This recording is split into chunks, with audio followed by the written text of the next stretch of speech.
This is my most exciting plant in the whole garden. This is a seedling that I started from a cold hardy Mexican type avocado.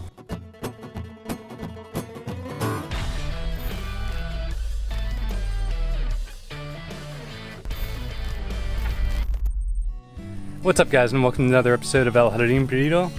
Today we'll be checking out Inwood Eden with Mickey behind me. Alright you guys, I want to apologize. I got a little sports injury, so you notice I'm bruised up, but doing alright. But the main apology is that the garden is a little bit of a mess. You know, it's dry and kind of in between seasons, and so let's go explore and see what we can find.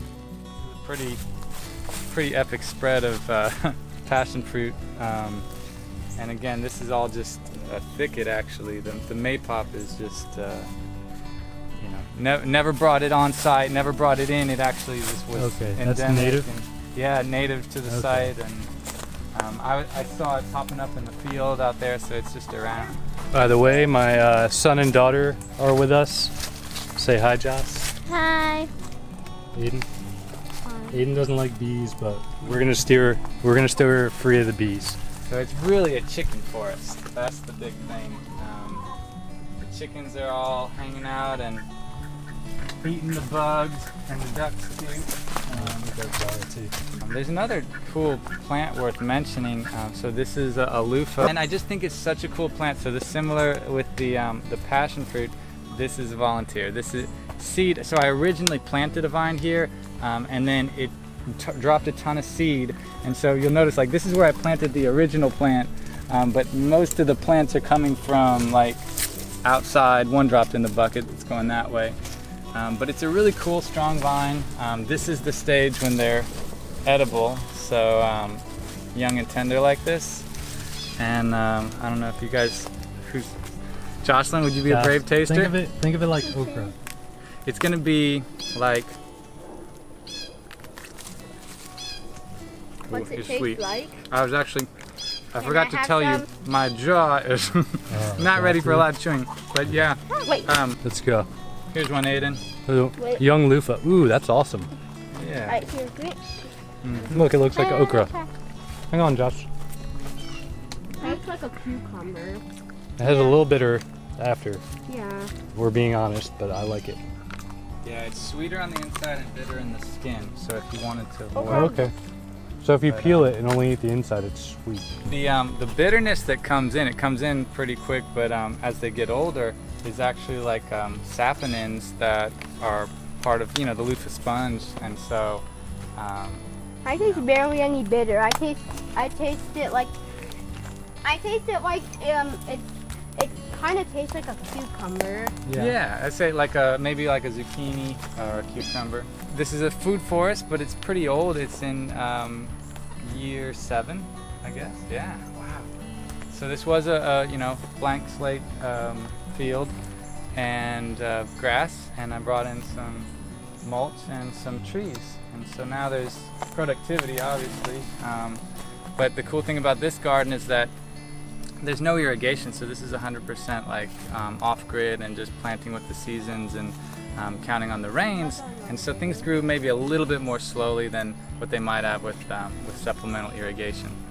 But yeah, it's a Mars sweet orange. There's a really nice, it doesn't look nice now, but that's a big old blueberry behind you. I watched one of your recent blueberry videos and realized like it was probably irrigation, the city irrigation, that was killing mine. Mine are fine now. I grew that Mexican sunflower all around it through the summer to keep it filtered. Oh, huge, yeah. And then now I'll cut it back in the fall, and then it'll go dormant in the winter. So it should be good. Well, yeah, I could definitely cut back or do more, but I basically leave them alone and kind of treat them. This is cassava or yucca.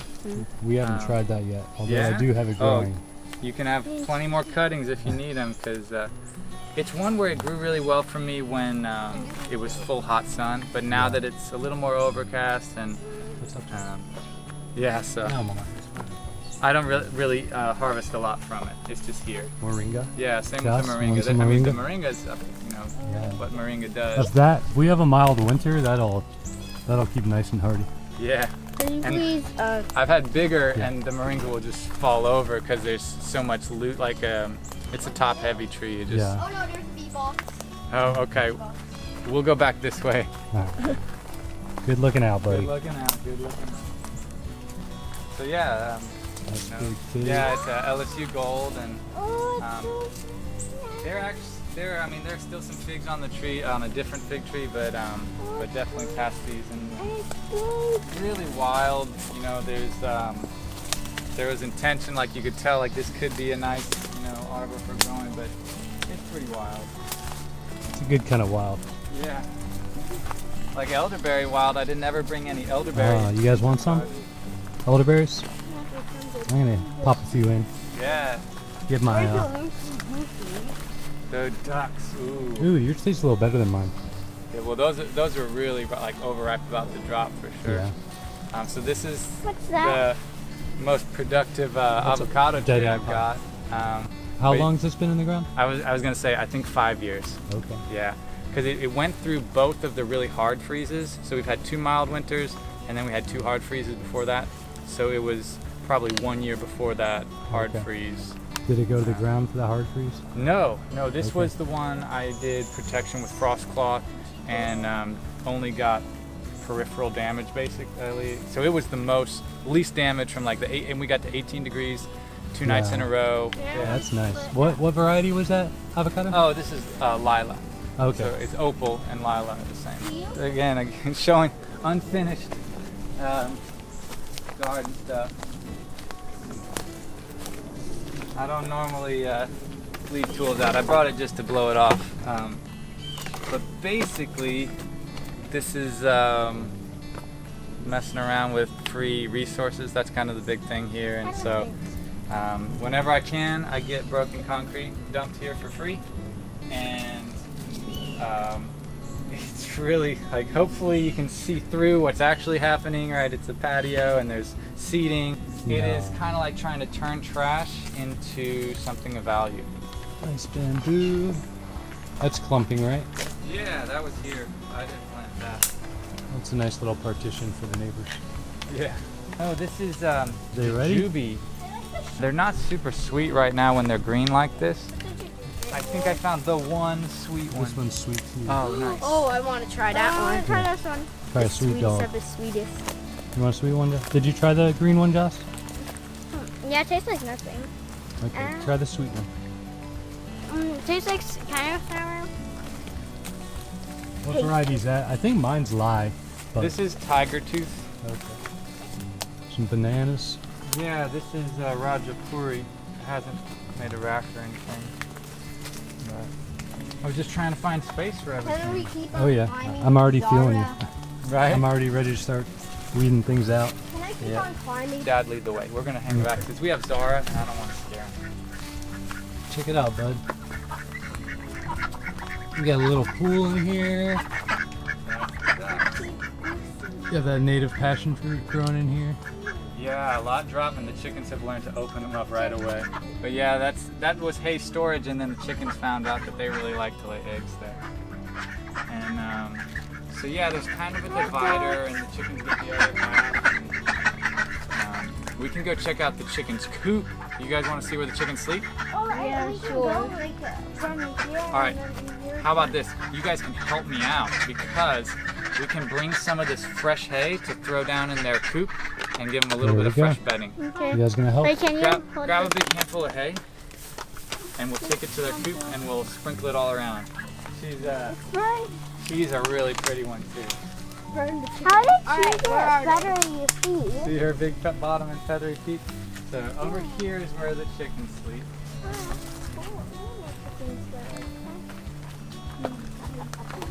Hey.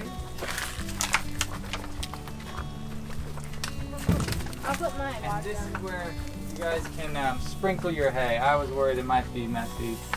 Not too bad actually. Here's Maiden. Do you deep mulch it or? Yeah, I mean, it's definitely not permanent deep mulch. I probably take it out every 3 months, 2 months, you know, like completely. I see eggs. Oh yeah, there might be some eggs in there. If they have a stripe on them, a line with a Sharpie, that means they came from the grocery store. It's an egg that's just there for feeding the rat snakes.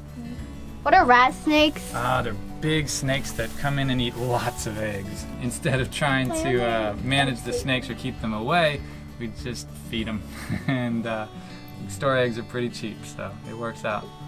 But basically this coop is all about sleeping. That's the main purpose of it, to keep them safe. So it has this automatic door, you guys see right down there, yep. And that's where all the chickens come in the evening, and then it closes when the timer tells it to, when it gets dark. And then they're all safe. And so I don't have to be here, and they know how to do it. And they all manage to fit in up on top. But yeah, put the door in, and there's a battery in that box, and there's even a solar panel that keeps it charged. This is cool. You have bees, snakes, chicken. We might even see a rabbit too. There's Rabbit! a lot of rabbits out. What's here? This is kind of the end of the tour, but it's another forest garden space with lots of plants and jungly things. Give me her. This is my most exciting plant in the whole garden. This is a seedling that I started from a cold hardy Mexican type avocado from my friend Heidi, and she's got multiple trees. So I was 100% certain that it was a seedling from a tree called Fantastic. Well, this year it made avocados for the first time, which is really cool. I didn't even know it would be so quick. So it's 7 years old probably from seed. It made black skin avocados, and so Fantastic is not black skinned. It was longer than Wilma, kind of had this big like teardrop shape.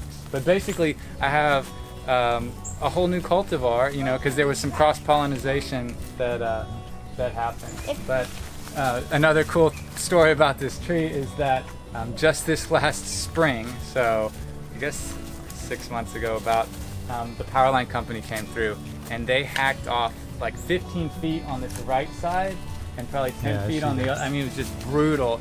And so it's come back well, and I took out a bunch of bananas that were over there to really encourage it to go that way, like, oh my gosh. But it's just super strong, and once it like really hit its own, it's like I just, you know, do nothing. And my secret with avocados is just never water them. Just like never. I'd say I did it on planting, and that's it for every tree in the garden. I watered it when I planted it, and never again. And that's raised, huh?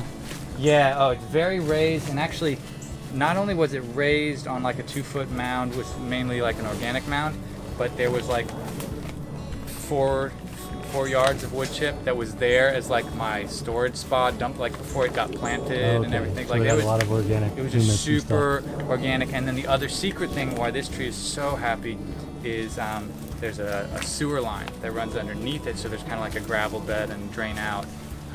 Better drainage, just better drainage. It's like that's the key for avocado.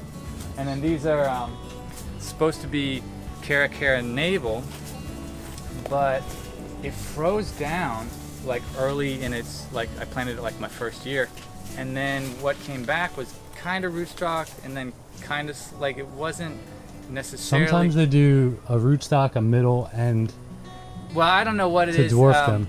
It's not pink flesh, but it is a sweet kind of bigger navel orange type fruit. So, but I've grafted some other things on. That was the other thing this year, is to try and get the diversity, you know, in other ways with more density. So always trying to find room for the next plant. Yeah, it's beauty berry. Yeah, beauty berry.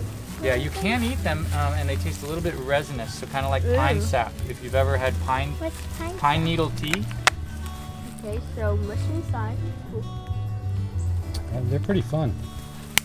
Kind of like chewing on a pine tree. I'm gonna take a woody cutting if you have. Absolutely. Yeah, I dig that. Mind if I have some? I guess it's sap now. You should take the.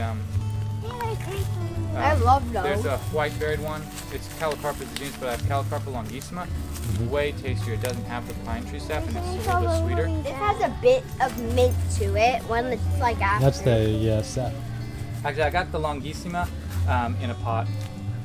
I love this. I'll give you that one when we get back to the house. And this is a Suriname cherry that made tons of fruit this year, and there's even some seedlings popping up. It's pretty tropical, and just because these oaks don't fully defoliate, and the 2 mild winters, you know, it had a double fruiting this year. So like a solid, like, and we're in parts, I would call this, you know, shade really. Yeah. Part shade.